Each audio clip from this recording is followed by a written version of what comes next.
I don't know what to make of things. Man, I don't know, bro. It's like, all right. So I've been doing this podcast, Ouch My 30s, which has basically been like a pity party for my just fuck ups. And, I think a lot of the problem, like in my 20s, I was had all this hubris. I was this piss and vinegar, arrogant, insecure, confident, but broken and deeply wounded individual. But by virtue of being younger, you just have the ability to just fucking live that, be that, and like it works for a really long time. And professionally, you kind of just bluff your way and bravado your way into situations. Romantically, you have a lot of options. Not that you don't have options when you're older, but you just easier to fuck around. I never considered myself to be a fuck boy, but I definitely wasted women's time. Not actively. I just was like, I don't know. I was just like, I don't know, and I still don't know. But now, when you're a little bit older, women know, and they're like, well, you have fun figuring your shit out. I'm gonna go marry Brandon, who has a 401k, and is boring and does nothing for me in bed. Uh,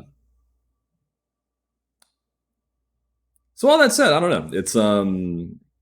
It's just a weird time, and I feel like we're not accurately, or I don't think we're honestly talking about that. We went through this trauma of the pandemic for 2, 3 years, and now it's like, okay, kids, back to normal.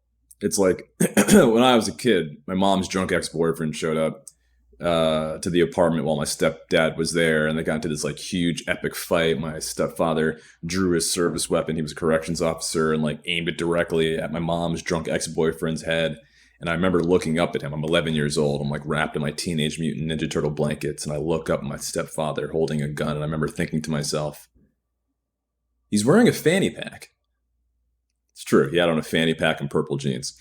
Then he blew his head off. No, he didn't. But then I had to go to school that next morning, and it was just like, okay. So maybe this is more a reflection of my own traumas and issues, but that's kind of how it feels now culturally. Like, we got no debriefing. We haven't had time to process what the fuck just happened. And now you go out into the dating world and, the friendship world, and everyone's just like, no one has any time for each other's bullshit. And there's something to be said about having boundaries and not letting people hurt or use you.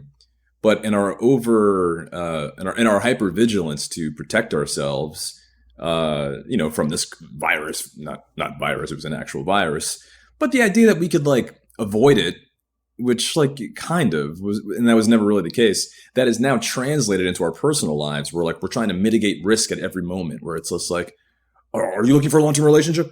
Okay, then no, fuck you. Hey, you didn't call me back immediately, so you're not a good friend. Like, we're just become so hyper vigilant, and it's not a realistic or healthy way to live, I feel. And for a very laid back, ambivalent guy like myself, it's a nightmare. Because like, I'm not actively trying to hurt anyone, but like, yes, I have depression and anxiety, and like sometimes it's not easy to communicate that to people. And if you don't do that 100% perfect the first time, people are like, well, you know what? I just think then you're a bad friend, and it's like, come the fuck on. People need to remember that you have to practice patience and humility. I don't know, man. It's like people are just wilding right now. Fucking wilding. Like, take care of yourself, but like, remember, no one is perfect, and the world's not perfect, and you're not supposed to never have risk, and relationships are strange, and someone may not be able to 100% tell you what they're looking for the first time you meet them. Like, maybe we need to have a drink or two for me to determine that. So I don't know. Just a long way of me saying I'm single. But work's good. I got fired from my tech job. I was legally, I guess I can't say what company. I was working for a software company for 2 years. I had one of those funny money. When the Trump funny money ran out, I had to then go get a real job. So, I was on LinkedIn and shit in my underwear Yeah, like, did any of you have like a job you were wildly unqualified for, but you only were able to get it because of the pandemic and like remote interviews and like working remotely? I'm sitting there on LinkedIn like aerospace analysis engineer. I can build a spaceship. Where are you guys gonna go? Mars? Fuck yeah, man! Like, and then I just Google that shit. I'm like, how to build a spaceship? Yeah, okay. And then I had the job. Uh, yeah, so it was, I mean, I wasn't bad at my job, but I certainly didn't give a fuck. These people were just like, are you coming to the team building seminar? Like, they were going to fly me to uh, a tropical location. And I'm trying to be very vague about this. This isn't violating NDA. I'm speaking vaguely about a theoretical circumstance. But they're like, are you coming? I was like, I don't want to fucking meet you people. I don't ever want to see you idiots. When I close my laptop, you die. It's like a video game. I'm like, fuck this. But there are people who like love jobs and like corporations and shit. And, the type of work that I do enjoy. But to a certain degree, like, what the fuck? Like, I don't know. So anyway, so I got fired a couple weeks ago. And, it's like, it's just so weird. Like, hey, do you have a minute to chat? I'm like, yeah, sure. And then like, I remember reading about this. Like, if your manager has a meeting and then someone hops in real quick and it's HR, I'm like, fuck. It was like goddamn Goodfellas, where they got Joe Pesci. He walks into the room. Oh no! Blow your head out, blow your brains out. But I was like, okay. But it's also weird where I'm like, they're like, okay, well, we're gonna have to let you go. I'm like, but I need money. They're like, you can't have any more. I'm like, but what will I do? They're like, you got to go find more money. I'm like, from who? Oh, it's so wild. It's such a weird concept. But then I found out you get severance, which I did not know was a thing. And they gave me some good severance. And I was like, I'll take your firing. So anyway, I don't know, man. So, I mean, I know it's a weird time. I know a lot of people are getting laid off and shit. So I hope you're okay. Hope you're thriving and surviving. I got a new job. It's great. Yeah, I make a lot of money. But I'm sure it'll all come crashing down like everything else in my life. So anyway, yeah, I don't know, man. It's like life's strange. It's good. It's like, I don't know. I have moments of like remembering. I just look back and like I just remember being a different person. Like psychologically, like the brain chemistry. Like I am not that same person. And there are a lot of things that are good that have changed, but there are a lot of things where I'm like, what is different about me now? Did Lyme disease melt my brain? Did COVID destroy me? Like, is it just mental health stuff? Or is the world just different? Like I'm in LA and like I'm walking around places and I'm like, this place just don't seem as vibrant as it used to. Like I'm walking around my old haunts, the old place I used to go, and like there's just not the same vitality in the world around me. And like, do you feel that where you live? Are people just? It feels like people just feel shell shocked. But again, no one's fucking talking about it. I feel like it's just like, nope, just go watch New Girl, and and that's it. And go to work. Everything's fine. Nothing's fucked here. I don't know. And I'm trying to keep doing stand up, and it's great. And like maybe it's sometimes it's hard. The set I did yesterday sucked dick. I ate a bag of dicks, and it was not fun.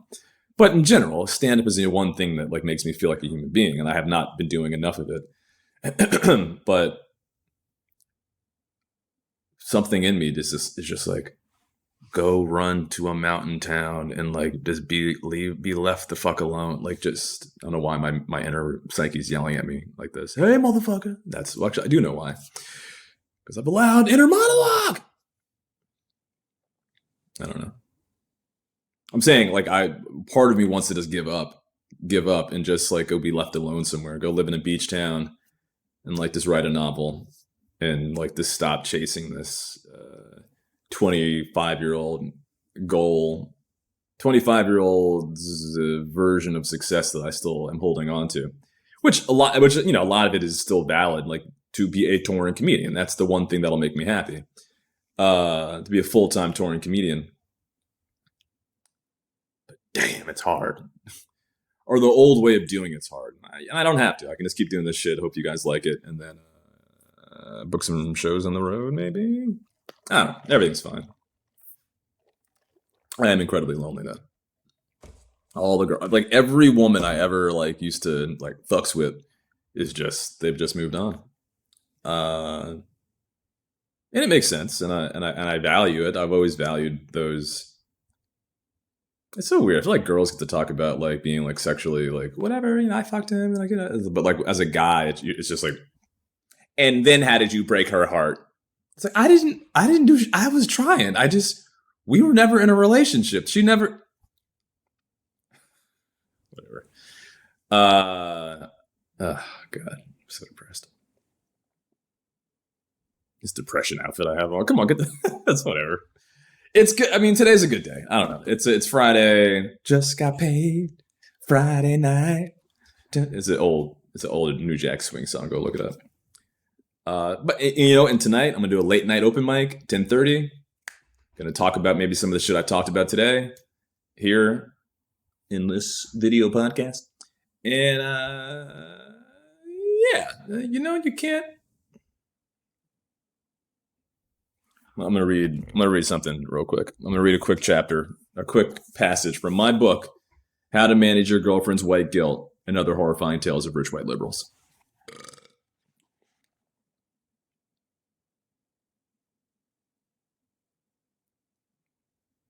This is from the Arachnid Toilet Humper of Philadelphia.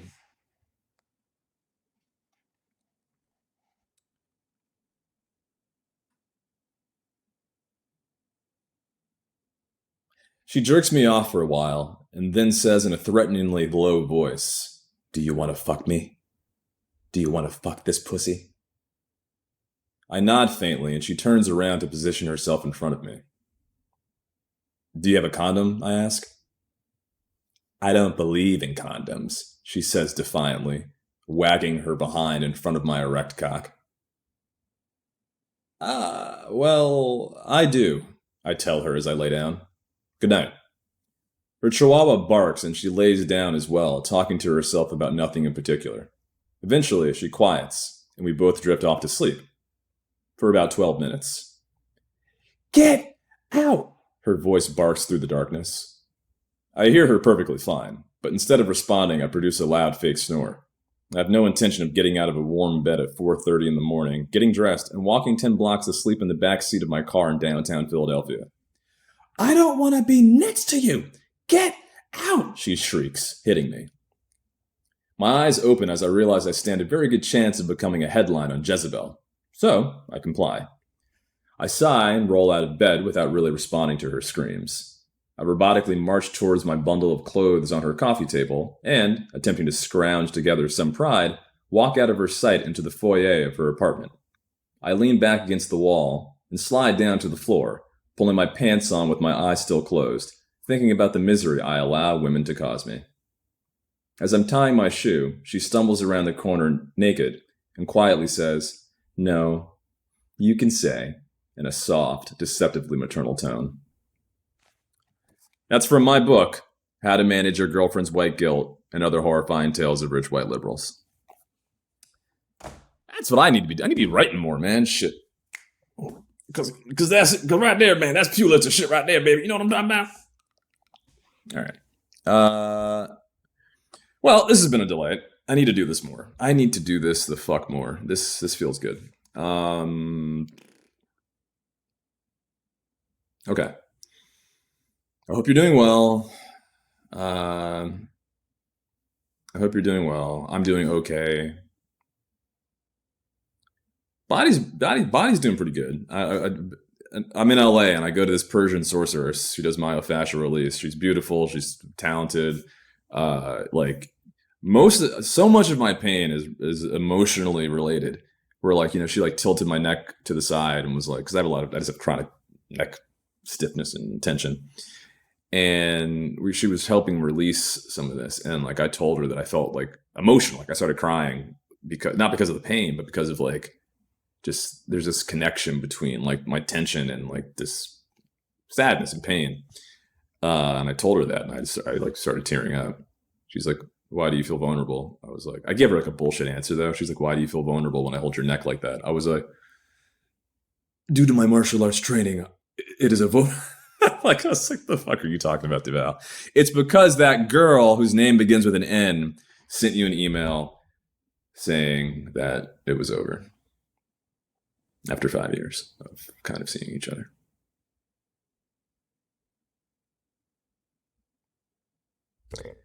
Well, hey, that's your 30s, right? You blew it. Anyhow, there's more world out there, and I'm not done yet. Did you hear that? That like some bubbles that would pop made a weird sound.